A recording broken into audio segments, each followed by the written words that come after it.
On the 2nd of June 1953, the 27-year-old Princess Elizabeth became queen in a glittering pageant dating back almost 1,000 years. But this holiest of rituals concealed the unholiest of rows in the House of Windsor leading up to the coronation. Television was in its infancy. This new medium had never been a factor in previous coronations. Would it be welcomed or rejected by the royals? In the early days of post-war television, we used to televise any royal occasion that we possibly could. And so when the coronation, that was clearly going to be the most wonderful occasion of all if we could get permission to televise it. But it was the Queen who had to be persuaded. The Queen, I believe, wasn't very keen on having it televised because it was a very solemn, it was a religious a service, you know.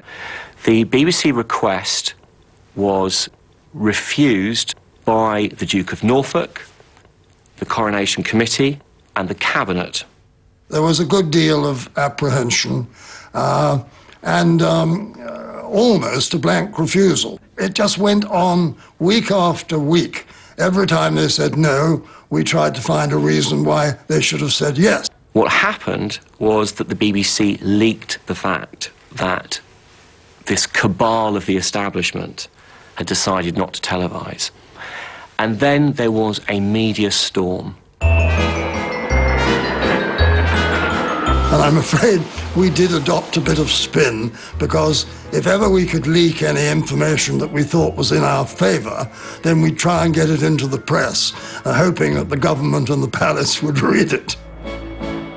And we had a very good friend in George Campy, because every time we got a no, he'd come out with a great big article saying, it seems that they're not going to allow television in the Abbey, and they should.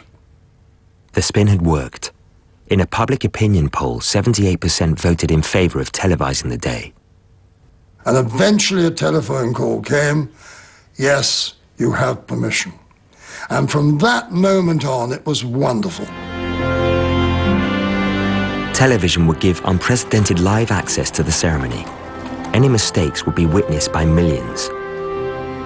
The mystery of the monarchy had never been so exposed.